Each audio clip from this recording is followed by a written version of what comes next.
I'm so grateful for another day to help stimulate the mental. Time to strategize, huddle up, where's your circle? I can feel the movement radiate through the convo. Talk is cheap, turn your faith into work. I drink my second cup and put my hands in the dirt.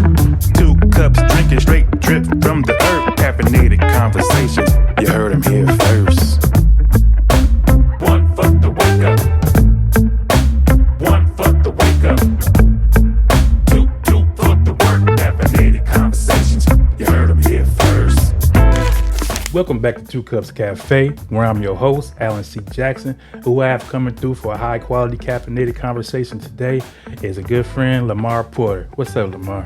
What's up, man? How you doing? I'm doing good, man. I'm just like I always say, I'm pleased to people come in and just chop it up with me. It's actually our first day meeting, man. Just tell the people a little something about yourself. Yeah, man, it's a pleasure to be here, man. I'm thankful for the opportunity, too, man. Yeah, like you introduced me as Lamar Porter. A lot of people know me as L. Okay. Some people call me Porter. Either or is cool with me. I'm good with that. Yeah, for sure, man. For sure, man. I know it's just, you got some big news, kind of like, you know, a lot of people might have seen you for a while, and you just telling me about yourself a little bit, man. Just share some stuff. Yeah, man, I received a blessing, man, after doing 21 years, 6 months, and 9 days, man. My freedom was granted, man. I went to the parole board first time going up. Yeah. I granted parole, man. It's a wonderful feeling, man. Yeah, man, just to see the smile on your face, man, the brightness in your eyes, man. I know that your story probably wasn't always that cheery, man. Like, what would you like to share today? No, it definitely wasn't, man. It started off a little rough, man. Being found guilty of murder, aggravated robbery, and gun spec at 19 years old. Going through trial at 18, man. Got locked up on my mom's birthday. Like, that was a big thing. February 2nd, 2004. That was hard for her, the family. Yes, sir. Friends. It was hard, man, for myself as well. Can imagine, man. I know, like, you was talking about being 18-year-old going on trial. Like, is that something that you was doing for a while? Like, when you had got into that lifestyle, or was that kind of like, man, you know, some people go out, you know, first couple of times out and strike out, now all of a sudden they locked up. But like, what led to, you know, what to get you to that place?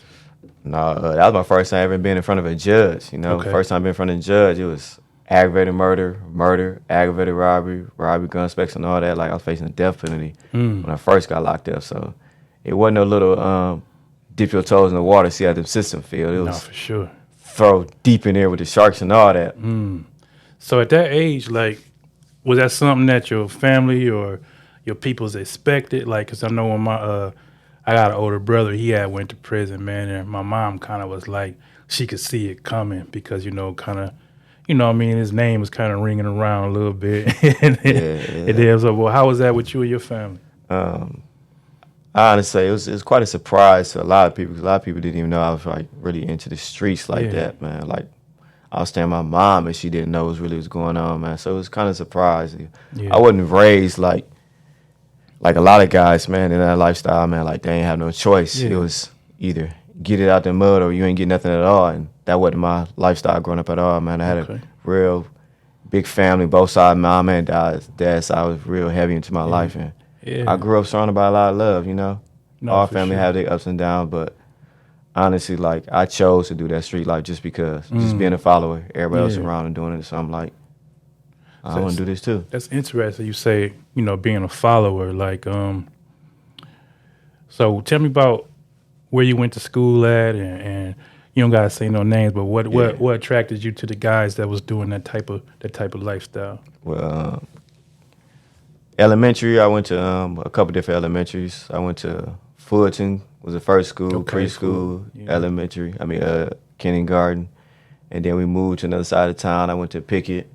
And then we moved back to the north. I went to Rose Cathedral first, and then Fulton, OSN, Scott. Yeah. Stuff like that. I went to Wolf for half a semester too, but growing up, you know, like I said, I grew up on both sides of the family. A lot of love my family, so I was real connected to the family. But, you know, like every family, and specifically Toledo, you got some people who not quite doing the legit thing. So for sure. I seen a little bit of that, not quite sure what it was though, but like the person who I truly looked up to, you know, that's just what he was into. And once I found out that's what he was into, I couldn't wait to do it. Yeah, for sure. So my mind was made up at an early age though, but I still didn't jump right off the porch though. Okay. So tell me about like, how could I put it? So how often, like how long were you into the streets before you had caught your case? Put it like that. Like 4 years, if Okay. that. Okay. Yeah, if that for real. I wouldn't even say 4 years. 4 years, that's too long. That was me. I was only 14 because I got locked up when I was 18. So, man, we started our little neighborhood. I think it was summer in 2002, 2001, I think it was. I think that's when the Beehive started. Okay. B.I. Yeah, heard that name a lot. Yeah. It coming up. I know that. Yeah. So I understand where you're coming from with that. So tell me about like, man, 20 years, 21 years. You know, I don't want to minimize it. You know, Yeah, what I'm 21 saying? years, 6 months, and 9 days, man. Yeah, that's a long time, man. So and to be so young, like you said, like I got couple.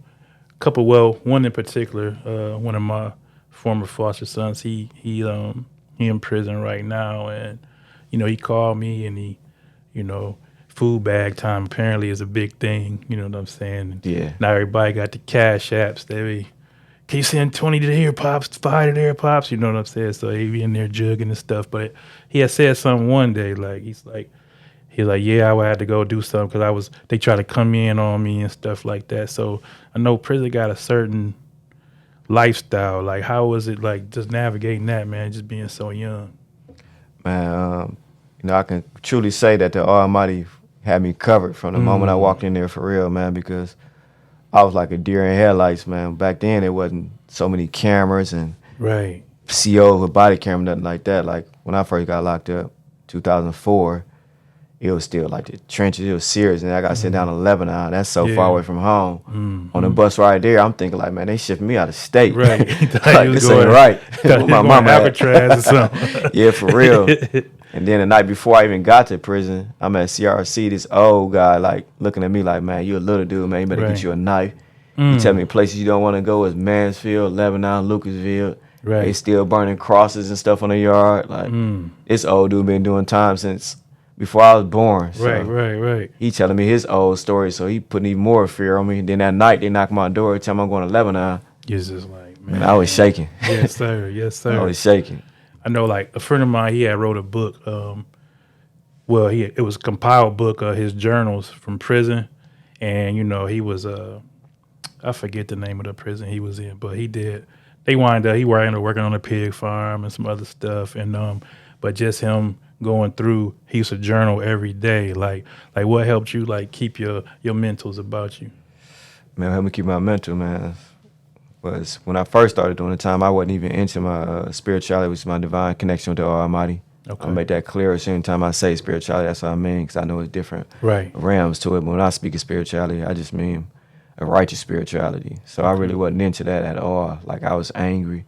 I was mad. I was denying the Almighty. Yeah. I hated the Almighty. Yeah. I blamed the Almighty for everything. But just keep my mental, man. At the time, it was just my family, my support system, man. It was a real big help, man.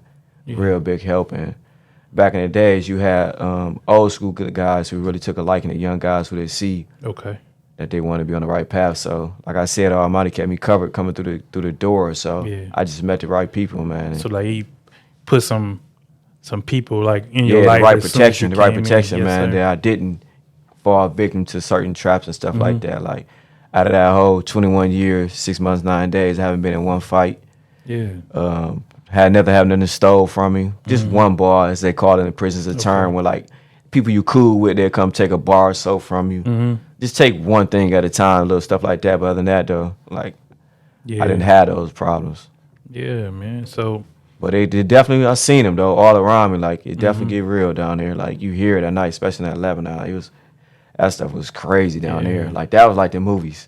Seeing people get snatched in cells. And hearing dudes moan at night, man, and crying at night. Like, that stuff wasn't cool. No, I can imagine. So, like, I was talking to Ant, and he was telling me about you was able to write a book while you was in there. Yeah, me and one of my dudes, he helped me learn a lot too. We wrote a children's book, man, and for my birthday, he just gifted it to me. He said it's all me. I had the whole thing. So Man, shout out to your tour though, man. But this is a children's book. It's a 2-part series, man. The first one, you teaching the kids how to save up money. Okay. And then the second one, you teach them how to invest in themselves. Yeah, I like that, man. Yeah. I know, like, when me growing up, financial literacy was like, Yeah. I didn't know nothing, man. I know, like, when I first got my big boy job, I was like, they talking about 401k. They was talking about this, that. They was talking about, like, overtime is 12% and this and that. I came from, like, double up math. Like, man, you know what I'm saying? Yeah, This 25 ain't gonna make me 50. Like, tomorrow I ain't want to do it. Yeah, but growing now up, it just making money and spending money. That's all we knew. Yeah, for sure. So when I look back at it, I was like, man, if I'd have known better, I probably would have did better. So, but like with my adult children now, or even my youngest is 13, I'm trying to make sure they don't make the same mistakes, because I had to play, catch up. But I believe in, like the Bible says, all things work together for the good. You know what I'm saying? Or He'll restore the time. So I'm a firm believer in that. So I'm a lot further up the road now than I should have been, based upon my habits back in the day or the things that I was into. But financial literacy, man, that's so much needed. And what made you decide to make it a children's book?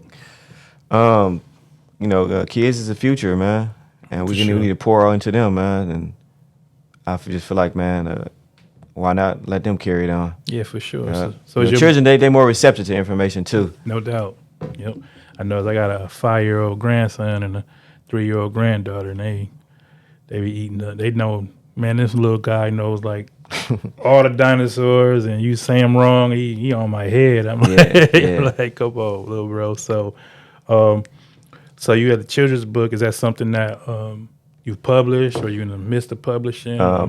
No, we just wrote it. I just got it. It's written, like, drew up the character stuff. Drew up yet. I haven't had the time to get into publishing that yet, though. Okay. That's definitely something I'm definitely gonna tap into in the future. Yeah, that sounds exciting, man. And just like to come out, man, and really have a goal or something you press it towards. And I know briefly we spoke, before we got on camera, and you was talking about you was able to teach classes or talk to some inmates and things like. How far into your journey that you start getting into that? Well, man, the first few years of my bid, man, I was just doing time, man, like everybody was doing it, man, into all that madness, man. Like I said, I was covered not to get in no fight, but I still was moving like I was out before I got locked up. You was jugging around a little bit. Yeah, I was jugging around a little bit, and smoking, drinking, all that madness. Many different girls coming to visit me, writing them, still into my old womanizing ways, still gang banging. Okay. Just like on a OG level, as they like to put in, stuff like that, man. I did that for a few years, my bit. And then I caught a dirty urine in 2007. Okay. So I left the weed alone. Though my family was devastated, crying, saying they can't come see me, and I'm acting like I'm supposed to be acting in there, messing up my chance to come home. So I stopped doing that part of it, but I still wasn't quite on a straight path that I should have been on. But it just took for me to meet certain people for me to get in that lane, man. I met somebody that was real helpful in my growth, man. Okay.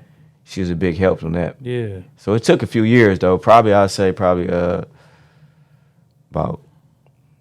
8-10 years into my bit, man. I just was like, man, something got to change. Yeah, you feel like it was a maturity thing, or you feel like it was just a realization? Like, I know because when you got convicted, I know that sound like, for your age, that sound like a lifetime. You know what I'm saying? Yeah. I mean, like, that sound like life. You know what I'm saying? So, but then you get into your bid, mad at God, mad at, you know what I'm saying, the things you was mad at. But then you say people was in your life, and you started, the wheels got to turning about. So what did you do first? Did you just back up off the lifestyle, or did you get into like education or reading or classes or things like that? When I got out of the death styles, I like to call it, man, because the only thing come from that choice of life, man, that we choose in the streets, life is death, man. Yes, sir. We may not be the ones that die, man, but so much death come around us, man. Our spirit die, our mental die, emotions die. Yeah. Our family die, man. Like, our family connection die, man. So it's a death style, though. But once I just got fed up with that, and I was just stuck at a crossroad, man. So I just started reading about blackness, is what I like to call it. Okay. Just reading up on our history and stuff like that, man. And it helped me learn a lot and had me on a militant mind for a minute, though. Yeah. But it was needed information because it helped me fall back in love with our blackness, man. Okay. Yeah, for sure. So, like, in your reading and your studying, like what stood out to you, like the big aha moment with that? Man, everything that we created as black people, man, how we was first to create so Inventions and much, stuff. man, and how brilliant we once was, and we still are. We just got to tap into it, man. It was just like, wow, man, like we something special. Yeah. You know, growing up in my household, my mom did a real good job of showing us blackness, man. Like all my sister's doll was black. She had black figurines and stuff like that. Black Santa Claus, black pictures of Yeshua and all that, man. It was just blackness was just everywhere, and it's all black movies. So it's not that like I didn't like blackness. All black women, my family and stuff like that. I just didn't know the true brilliantness of it. So it was easy to connect to that part of it, though, for real. I know, like you went to Scott High School too, so I know, like I went to Scott, and that was like my first, like pretty much all African American setting, because you know I grew up. Well, I take that back because I went to St. Anne's too, so that was like one of the hood Catholic schools. You know what I'm saying? So, but when I went to Macomber, it was more of a mixed situation. But then Macomber closed, I went to Scott, and it was kind of like a little junior. They call them HBCUs, like college almost. You know, just like a little. Everything was black. You know what I'm saying? But that's important because I think a lot of people think that being pro-black or understanding who you are as a black person makes you like not like white people, but that's not the case. Like I found out, like no, we just want to be good with who we are, not that we hate anybody else. Like so, what you feel about that? Yeah, absolutely. Once you say that, everybody automatically think that you got your fist in the air and just kill the white man. Like, right. It's not that at all, man. It's just understanding what's going on, man. Understanding all the trickery and the madness that we've been through, man. Once you understand that, then you start learning, man. Learning to do better, man. Yeah, that's what it is, man. And that blackness is about just loving yourself, man. Loving each other, man. All this hate, man. Stop the madness, man. The black on black crime, man. It's terrible, man. It's like, why we so mad at each other, man? And most of us, all we doing just following a pattern, man. Right. A pattern that we were tricked into believing, man, we're supposed to be. So it's not about like kill white, nothing like that, man. It's about loving self, man, loving each other, man. For sure. No, I appreciate that, man, 100%. Like we was talking a little bit earlier, I was like, man, to be coming home, man, you look good, man, well preserved, man. Like God definitely, smiled on you, man. So let's talk about, like, I call this Two Cups Cafe, right? So it came out of an analogy that I live for life, really. It's like the first cup, that's like what I'm meditating on, what I'm thinking about. When I wake up, I try to tell, like, my the young men I work with, just don't wake up and just jump out the bed and run. But, like, no, just give yourself a chance to wake up, think about what you're thinking about, meditate, being grateful, and then just what's inspiring you, what you're looking forward to. Then by the time I get to that second cup, like that's the work, so one for the wake, one for the work. So that's where the two cups come in. A lot of people thought that it was birthed out of, a love for coffee, but the coffee kind of was like a vehicle to get me going, that stimulation, just help me into my meditation and things like that. But now I will say that I'm learning more about coffee, and I'm gonna take a class on, how to be an expert, so to speak, you know what I'm saying? And then my ultimate goal is to have, my own coffee brand and things like that. But so I want to say to you, like, what's your first cup, like when you get up in the morning, like what's on your mind? And the first thing I do is I thank the Almighty, man, for blessing me another day of life, man. Yes, sir. Yeah, I was taught by that. Like I said, a person who came into my life, it really helped me with my spiritual growth, my relationship with the Almighty. And yeah, she taught me that, man. As soon as you open your eyes, give praise to the Almighty. So that's the very first thing I do. Yes, sir. I just thank her for blessing me. Even when I was, even when I was behind the walls, I still did it. Like, that's why I learned it, the behind the walls, man. So to be on this side of the walls is even more gratefulness, man. Not to say I wasn't grateful back then, though, but it's just like, just a difference. It hit different. It just hit different, sure, man. So that's the very first thing I do before I do anything. I thank the Almighty, man. Just give praises to Him. So that's why I start my first cup. Yeah, we're gonna get to that second cup in a minute. Yeah, but so that being gratefulness. So when you was behind the walls, as you say, like when you started making a turn in your life, did you get any resistance? Like, was there any politics behind that, or they just kind of was like they see like how you moving, and it's like they can understand and respect that?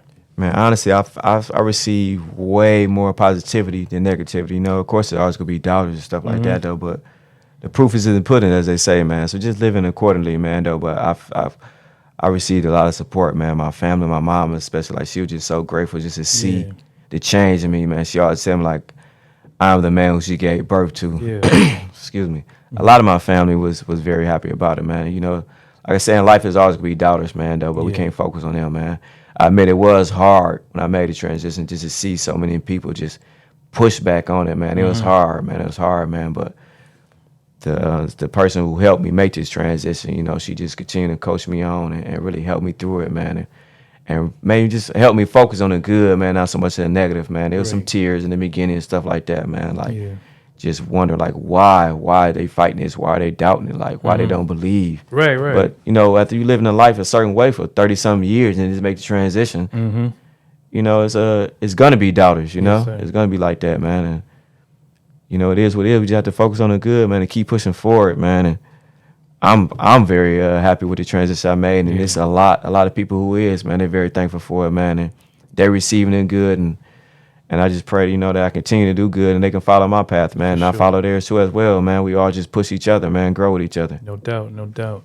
So did you get any, like, I don't know, you had to go for the parole board and things like that. Was it a thing where they had to notify the family, and you get any pushback in that area, or did you have to, like, how did you navigate? Like, I know because it had to be like your growth, but then it had to be like remorse, and you had to like put all those things together, man. I mean, I'm not trying to like say I understand, but like, right, correct. Just trying to, you know, I know you had to deal with a lot. Like, how did you like deal with that whole element? Man, by the time I got to parole board, you know, I was already on the correct path and aligned with the right thing, doing the right thing and stuff like that, man. I'm thank the Almighty that the correction came in my life when it came, man. And I'm definitely going to parole board. They notified the person who was killed in this case. They notified his family and stuff like that. So, you know, I don't know exactly in the details how that went because I don't be a part of that process at all. Okay.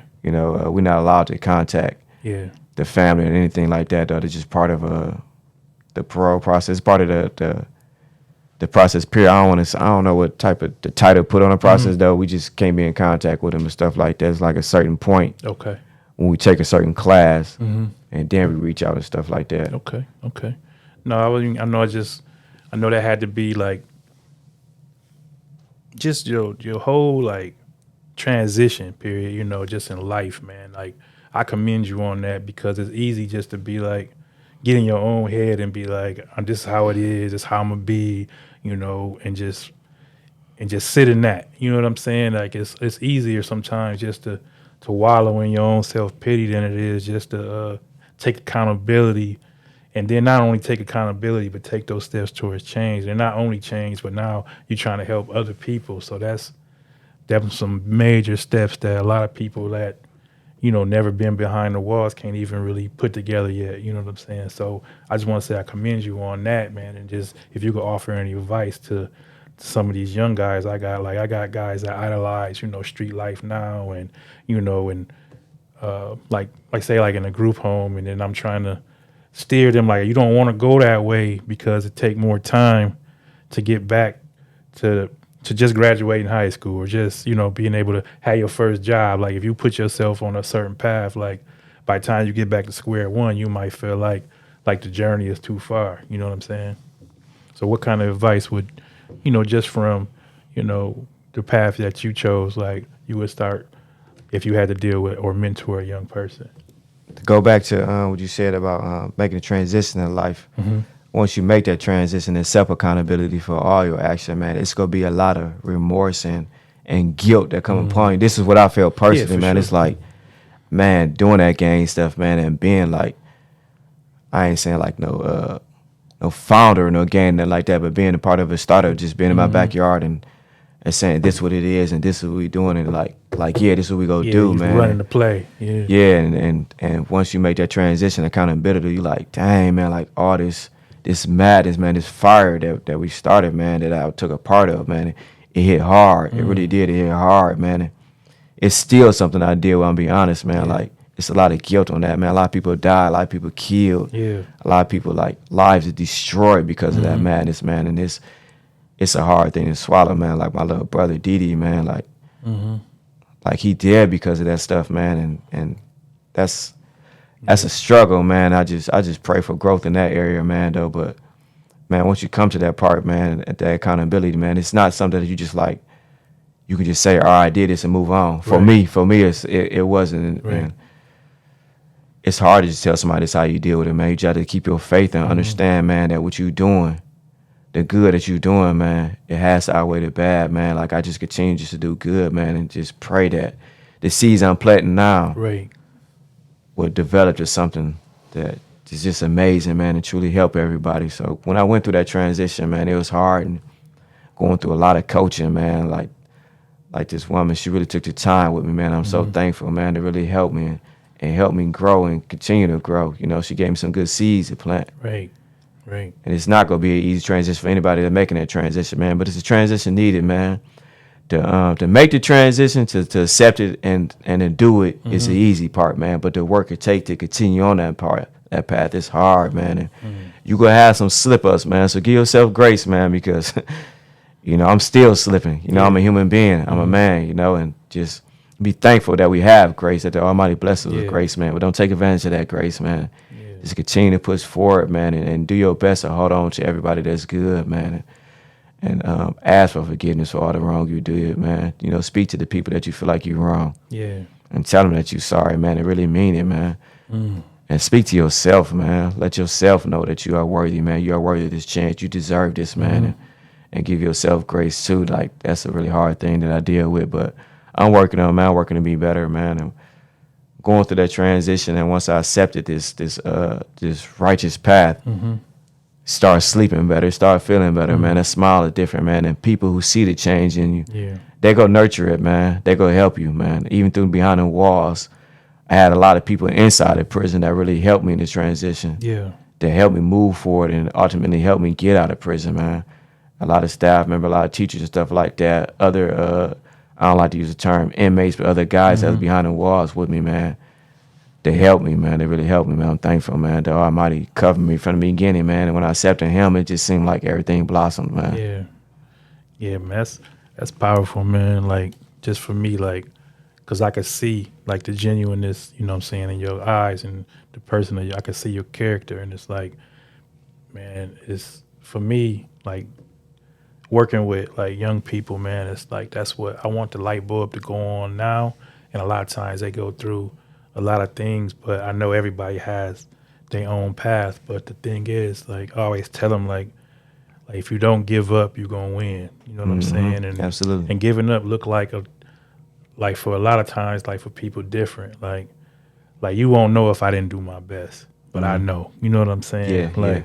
Or like sometimes I feel like, you know, giving up might be like I'm gonna go out here and do something stupid, and then I might get, you know what I'm saying, in trouble. But that's kind of like, that was the way out. Like nobody gonna tell you that they want to go to what we call JDC, juvenile detention. Right. You know what I'm saying? Because, you know, they feel like school is too hard. So what I'm just gonna nut up, and now they're gonna put me over here. Now, but really I gave up.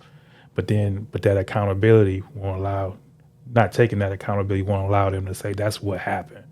Like, you could just have that moment. But what I'm trying to instill in them now is just, what is it going to take for you to just be a productive citizen? Like everybody think you got to be famous. Everybody think you got to get rich. Like, no, but what is it going to take just for you to take care of yourself? Because as a man, if you can get up every day, pay your bills, feed yourself, be clean, have a safe place to stay, like that's the most important thing. Like, all the other stuff, man, like I tell them, like, you know, the labels in your clothes might change, but you still got to wear clothes. The address on your front door might change, but you still need, you know, a safe place to sleep. You know what I'm saying? The emblem on your car, but it's transportation.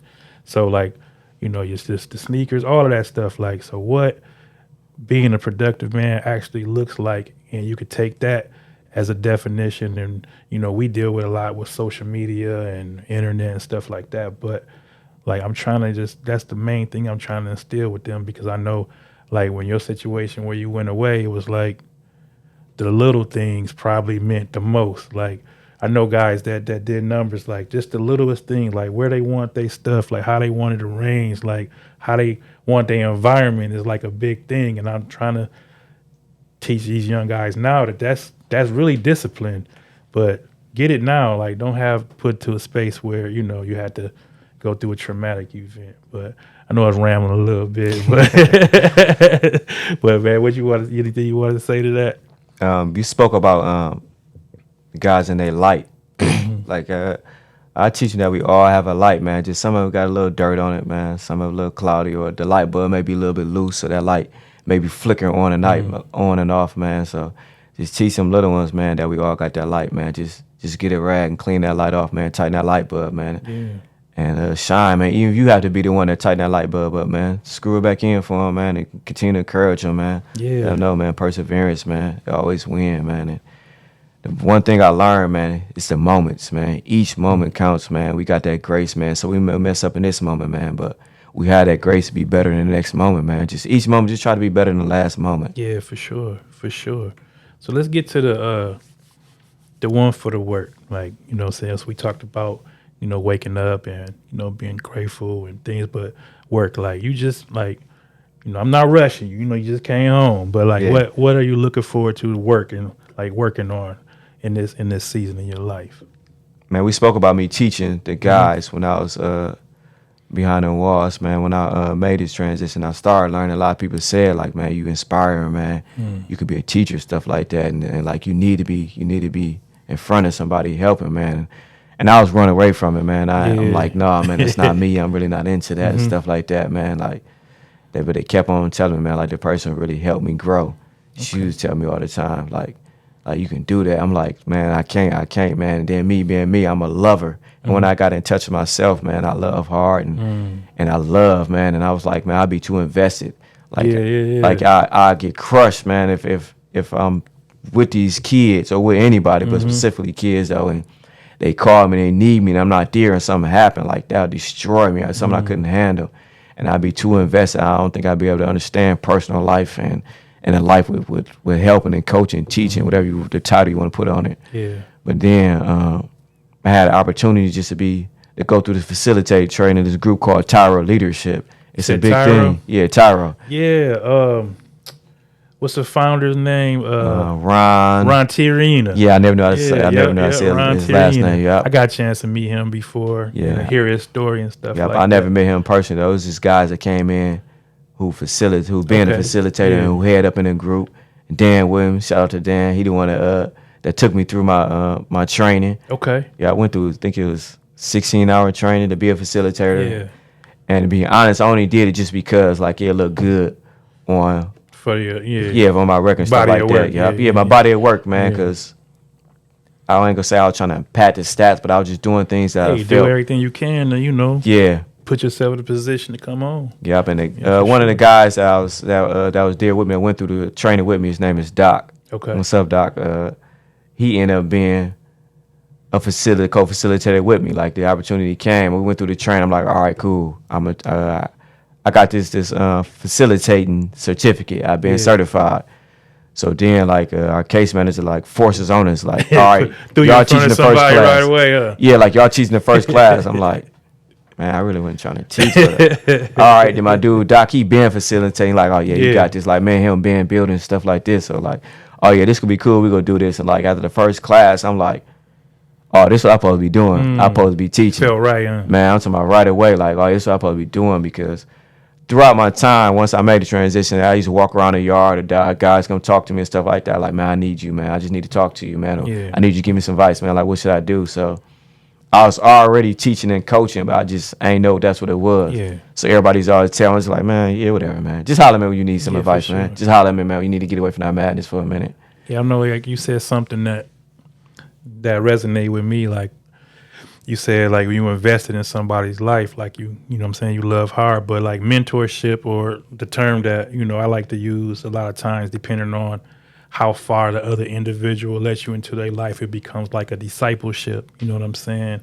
And, like, biblically, like, the discipleship looks different from a lot of things that we do now. Like there was this image of, like, when they was walking in Bible times, that that the disciple will be covered in the dust of the master because he follows so close behind them that they do life together. They eat together. They sleep together. They journey together. So it's like you just gave me that vibe when you talked about, being invested in somebody's life. Like you just not doing it as a curriculum or as a, job. just sitting back like this is what I'm giving you and you can take it or leave it. Like, no, I really on the inside want you to win. You know what I'm saying? But I know I had to learn that it's a 2-part thing though. Like I could be extending, but if they don't reach back and make that connection, like I have to learn I've learned over the years because I've been doing or working with you for like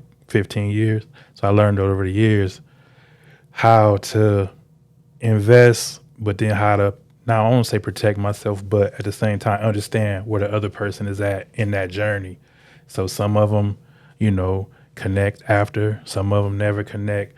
But I had to give you talk about grace, I had to give myself grace to be like, they just wasn't ready yet. You know what I'm saying? But when you said like you love hard and you invest in their life, like I think that's a real good quality to have, and just to understand like when you extend yourself, just gotta give you the signs who ready and who not ready. Like I got a chance to meet Anthony, and it's like we had an instant like connection and a fellowship. But you're gonna get people like you say you've been home just a little while, but I just pray that God continue to put them people in your life, the ones that you're gonna mentor, the disciple, and even the ones that can give you more and push you up further up the road too. You know what I'm saying? Yeah, thank you for that too, man. Yeah. Thanks for the compliments and the wishful future, man. It's definitely I feel like I have a bright future, man. I really can't help and make my impact on this world, man. Yeah. I do my best to continue to hold on to those people, and the understanding part. You said protect yourself, and I think that's a good term to say. We have to protect ourselves because self ain't good. How can we be good to anybody else? Yeah, for sure. And that's something I had to learn, man. I'm thankful I learned it early in my journey. I'm not saying I got it mastered, it's a learning curve, especially from being behind those walls and being in free society. Like, it hit different, man. It's a wonderful feeling, though, but also I have to protect myself even more because there's so much more to come in. There's so much more to come in. So I learned that. And like I said, it's going to be a battle. I haven't came into those obstacles just yet, but I know obstacles are coming. I just have to stay patient and stay pushing forward and keep that faith in my righteous works, man. The Almighty continue to cover me, man. Yeah, so is there a certain you want to teach now, or like is there a certain is a certain goal that you have, like I want to start my own this, or I want to work with that, or I want to see this or go here or meet this person or that person? Like, do you have like a list of things that you want to accomplish already, or you kind of just still kind of settling in and piecing some things together, see what feels right? Oh no, there's definitely things I want to accomplish. Like my overall goal, dream is to teach the youth, to get to the youth, man. I definitely want to teach them. Okay. I wrote a few curriculums with to help and push from someone. Yeah, she definitely told me like put that on paper, and I got a few curriculums I wrote to teach the kids. It can also be taught to adults too. Yeah. Just break it down to simplest form. Okay. Yeah, curriculum and communication. It's 2 parts, financial literacy. It's a few of them I wrote, and I'm definitely looking forward to be able to put that into some type of class or something, man, just to teach the youth. But I got also things, that's just like my ultimate goal. I just know if I can make that to a career, like that'd be dope. That'd be amazing to really do that for. Make that a living, that'd be awesome, because that's a passion right there. But also, my little brother Didi, he had his clothing line, Graham, stuff like that. When him was alive, when he was alive, him used to talk all the time about me taking that to a whole nother level, man. Okay. So I definitely want to rebrand his image, man, and create that as me and him talked about. So my own clothing line, I want to do that. Yeah. Get that children books out. I also know a few things about the stock market. I definitely want to get into that. Okay. Yeah, sound, man. Those are all like great things, man. Especially when you get into entrepreneurship and just I'm putting together now a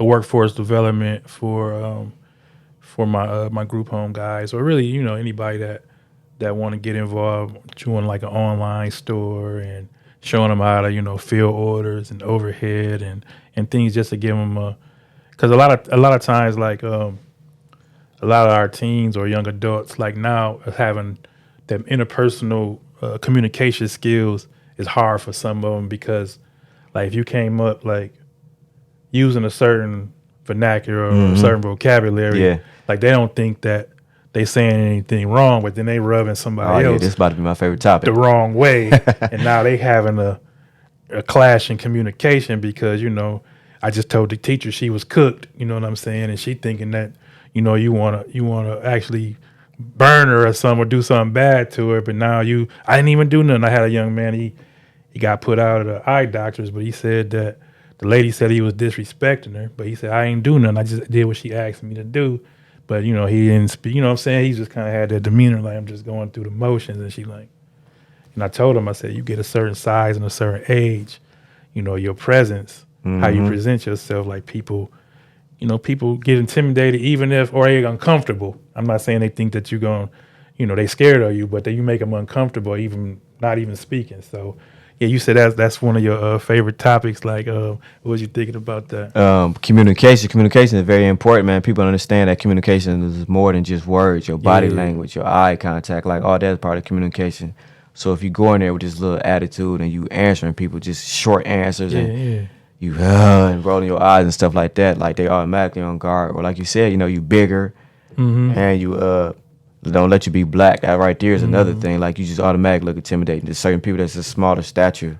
But man, our body language, man, is important, man. Communication is very important, though. I said my favorite topic is because you said certain words we choose, man. We got to understand the setting, man. Like it's a time to say certain words and a time it's not. Yeah. And some people think that, like the teenagers, they think that that's being fake. Like, why should I change how I talk for you? But it's like, what are you trying to get out of the interaction? You know what I'm saying? Like, if you're trying to get a job, you're going to let somebody, you're going to talk a certain way to trick yourself out of some money. Or if you're trying to get, like, even I deal with my 13-year-old daughter, I was like, you have to have not only intelligence, but you got to have, emotional intelligence. You got to have a high IQ of what, like my first thing when I used to sit in the class at high school, like I almost finessed my way through my whole, academic career, because I learned at a young age, like what did the teacher want me to get out of this?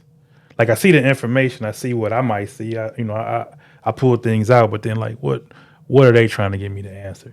And then I get that to them, and then they'd be happy. But then it took me like further in my journey to say like, now, God, what do you want me to get out of this? Because I think in everything, in life, I know you probably go outside right now, you getting lessons all over the place, you know what I'm saying? Because your mind has been tuned in to picking out, the small things, I'm just going to encourage you, don't let that go, because that's, like, a lot of people can't get that, you know what I'm saying? So, but like that communication piece, that's I think, I don't want to say a percentage, but that's a big percentage of why our young guys, how they come into, situations where they clash, because they think they're not trying to be fake, but at the same time, you got to adjust. Like they adjust when they talking to a female, you know what I'm saying? Yeah, absolutely. It's like, all right, you spoke about a few things about communication. I'm going to talk about the first thing is you said emotional intelligence, which is the ability to communicate effectively no matter what emotions, state of mind you're in. So we got to learn how, no matter how we feeling, to effectively communicate. And the most important part about communication that we tend to forget about is listening. Yeah, we got to listen when we communicate. We got to hear to understand instead of listening to just respond. Just an answer. That's something I used to have real bad, okay. And I still notice I do, and I do my best to check myself in doing that too. Like that's another part of my growth and things that I had to learn. And you were saying how the kids they think like they're being fake and stuff like that. It's funny because if we go in front of a judge, we go in front of a doctor, our tone, and if we get stopped by the cops or something like that, our tone, our words, everything just automatically change. It's all respectful and sir and no and stuff like that. But then why we can't get that respect to everybody? Like why we can't communicate like that with everybody? Yeah, for sure. Why you feel like this judge or this cop deserves so much respect and I don't? Right. Yeah, I just don't understand that. Like we all can't just be respectful and peace and love, man. I understand we with our dudes, stuff like that, we want to kick it, you know what I'm saying? Language a little bit different, Right. laughing a little bit more and stuff like that. Or when with our woman, it's a love language and stuff like that. But why it all can't be respect? Like, you my dude, and we kicking and stuff like that. Like, why you got to call me the disrespectful terms? Right, Like, first of all, I say that's my favorite topic because I do not like that N word. Yeah. I do not want to be referred to that at all. Like, I tell people, like, please don't call me that. Like, Yeah. I just don't like that word. Learn the history of that word, and people say like, "Oh, I'm not calling you a nigger. I'm calling you a nigga." Right. But what's the difference between the ER and the A? Right. It's the same thing. Like, what's the difference between brother and brother, Right, lover and lover? Got you. There's no different. People Got say that, that word mean this, that word mean that. Like when I say to put the A behind it, it means brother. Right. But if you say the NR behind it, it means ignorant. If you yeah. look that word up, it does not mean ignorant at all. It's strictly for a derogatory term for us, for black people, that these white people created, man. Yeah. So why do you have to greet me with negative words to show me love? I like that. Yeah. I like that a lot. I know me as an adult too, like when we talking about communication, I had to learn how to label my feelings and model that for my young guys. Like I tell them like I'm frustrated. I'm not mad at you because I'm looking like, Yeah. you know what I'm saying? Like you can feel I'm feeling the way, but I'm not mad. I might be frustrated, or you like you said, somebody used some negative words towards me, and or accuse me. You know how they, somebody don't get their way, like, oh, you always this, or you don't care about me, you this or you that. Yeah. And I'm like based upon our relationship, man, like you hurt my feelings. You know what I'm saying? Yeah. And as a man, Yeah. that's something I had to learn because it's like that's not being soft. That's just identifying that. Yeah. This is how I feel, how you treated me, and instead of me reacting physically to you, or instead of me taking it there, because you never could tell somebody how to respond to their offense. Like you might offend me for bumping to me with your shoulder, then I might take it to hitting you over the head with something. All I did was bump you, but you can't. You know what I'm saying? You can't control that. So that's why I try to tell them like, nah, you hurt my feelings, or if you're trying to get me to agree with you or to get something out of me, the way you approaching me, like, is making me not want to do more than it is, trying to understand where you're coming from, so that's a big thing that I had to learn, was just identifying, labeling my feelings, and being able to communicate my feelings in an effective manner. That's why it's easy for me to say, give a compliment to somebody, because me seeing the greatness in you or complimenting you don't diminish, like, where I still need to get. You know what I'm saying? So. Yeah. What you said, like you letting somebody know how you feel in a certain way. I don't consider that soft. We can consider that correctiveness, proactive, preventive. Yeah. Because you're stopping it from escalating to something else, man. And growing up, as men, we probably be macho, beat at our chest. We don't be soft and all that, though. But I grew up with a lot of women in my family, so I was always in touch with my feelings, but learning how to communicate effectively in all feelings, because, like I said, I'm a lover, and it's easy to speak love language. Yeah. When I'm feeling certain other feelings, it's kind of hard for me to express that, and anger was coming out every time I talked about them. So that right there is a continued battle. You know what I'm saying? Once again, I ain't got that mastered. It's an everyday growth, everyday learning process. I haven't had to deal with those emotions since I've been home. So I don't know how it looks out here. Yeah. I ain't gonna say I'm gonna find out like I'm looking forward to it, though, but it's life. We human beings. It's gonna happen. So, I just gotta continue learning my lessons, stuff like that. And it's okay for us as men to express love towards one another, and it's okay for us to express, say, you hurt my feelings, and whatever you did or what you said, I really don't like that. Like I say, when people call me that N-word, I say, please don't call me that. Right. It's just a way I had to learn, instead of being so direct and aggressive with it. Like, hold on, like, who you talking to, man? Like, I'm not that. Right. I just, please don't call me that. And my bad. Oh, no, it's cool, Yeah, because I had a hard time with the B word, man. Oh, man. That was like, it took me. I'm still dealing with it, because I get the young guys, they throw that around like, hey, man. Like, I don't even like hearing them say that to each other. I'm like, hey, man, don't. Yeah. Don't use that word at all around me, man. Man, their language is different nowadays, man. Like they so abrasive though, ain't they? Well, me and bro was growing up like we wasn't calling each other them type of words. You say that type of words, like, oh, they about to get it in. Watch out, y'all. Give me some room. And now, like, that's just how they talk, man. Like on the yard back when I was locked up and stuff, like they just talk like that, just laughing like that B word, is just commenting and calling each other. It's like nails on the chalkboard. Yeah, man. It's just, I'm like, dang. Like, when I first heard it, I'm like, oh, let me get out the way. Right, it's about to go down. Yeah, it's not at all. That's just how they talk, man. And I don't, once you carry yourself a certain type of way and stuff like that, man, like people know not to address you like that. Like this has been my experience. Again, a lot of what I'm speaking on is my experience. Like the N word is just something everybody call because that's just people use that term of endearment, but it's not for me. But like I never heard about it. Just like come up to me like, oh, what's up?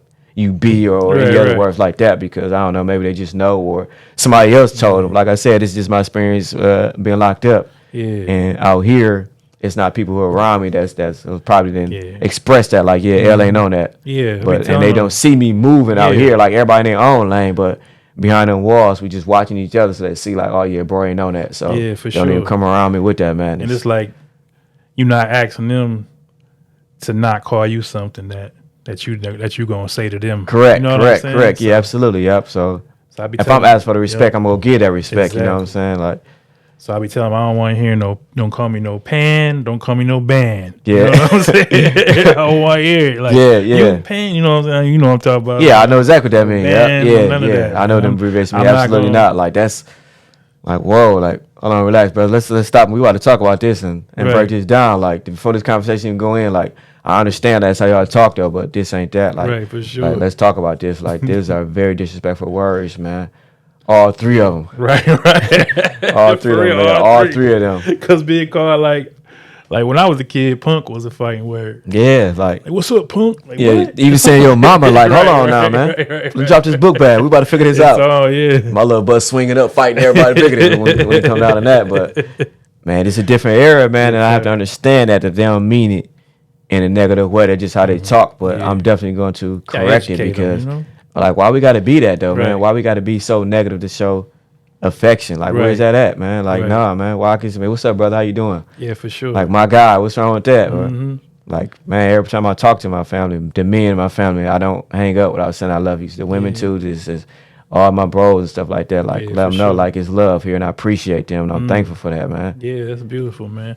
I know I had a guy I had spoke with this some years ago. He told me that he didn't even call his child a kid because a kid was a goat. And goats is known, a baby goat, and goats are known for being stubborn. He's like, so I don't address my child as a kid. That's my daughter. That's my child. You know what I'm saying? That's my love. I'm not going to even say kid. And I was like, man, that's deep, man. Because, you know, people like, man, bleep these kids, you know what I'm saying? Oh, man, I just heard somebody say the other day. A teacher said, I'm like, whoa. I get it, but it's just like you was just talking about. Yeah, just the power of words, man, and the education behind words, and man, I like that, man. You made me rethink about some things, you know, because I use some words sometimes that I need to readjust to myself. Yeah. So for sure.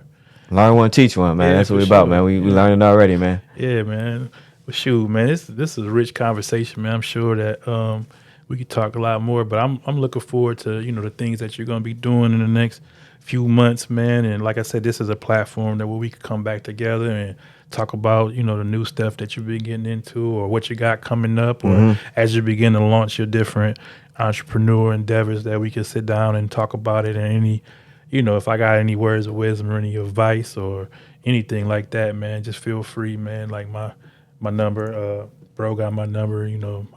I'm always available, man. If I miss it, I'm always get back, man. So, but like I said, it's good meeting you, man, for the first time. You got an incredible story. I know you just retouching the surface. Yeah, definitely. And then, like I said, this was just a conversation. So we didn't have no scripted place we was trying to get to or nothing. We was just trying to pull out, just getting to know each other and talk, man. I feel like that's like the greatest thing that people need to see, that people could have just genuine conversations. Like, I'm not trying to sell you nothing. You're not trying to sell me nothing. Right. I'm not trying to, get you to follow me or me to follow you. It's just getting to know each other as men, and whatever we can learn and take from our interaction, man, just continue to build. So, but we're gonna get ready to wrap up, but I'm gonna give you the last closing remarks before I wrap it up. Anything you want to just say or just on your mind, man? Yeah, I definitely appreciate this opportunity, man, just to speak.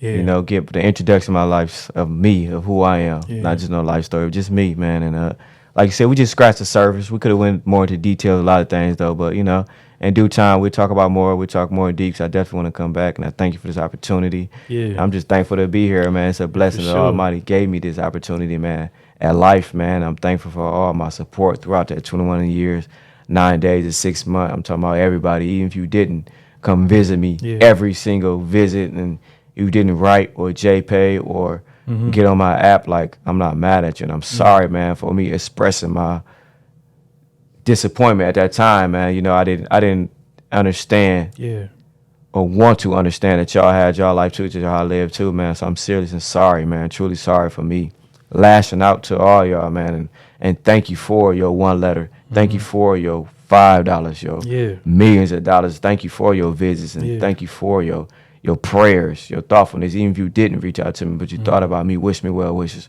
When you see my family, man, just thank all of you, man. And I'm just sorry for everybody that I hurt and that throughout my anger, man. I'm just thankful that I can continue to grow and plant these seeds. And I'm really looking forward to see what this life brings, man. It's a wonderful feeling, man. Yeah, for sure. I'm here now, man. Yeah. I tell my family now I'm here now. I'm here we ain't now. got to I like rush. that. We got I like forever. that. I like Porter that. Brand's coming soon, man. Okay. Yes, sir. Yes, sir. So this has been your host, Alan C. Jackson. My guest, L. Porter. Be on the lookout for all the great things that God has in store for him in this new chapter of his life. Until next time,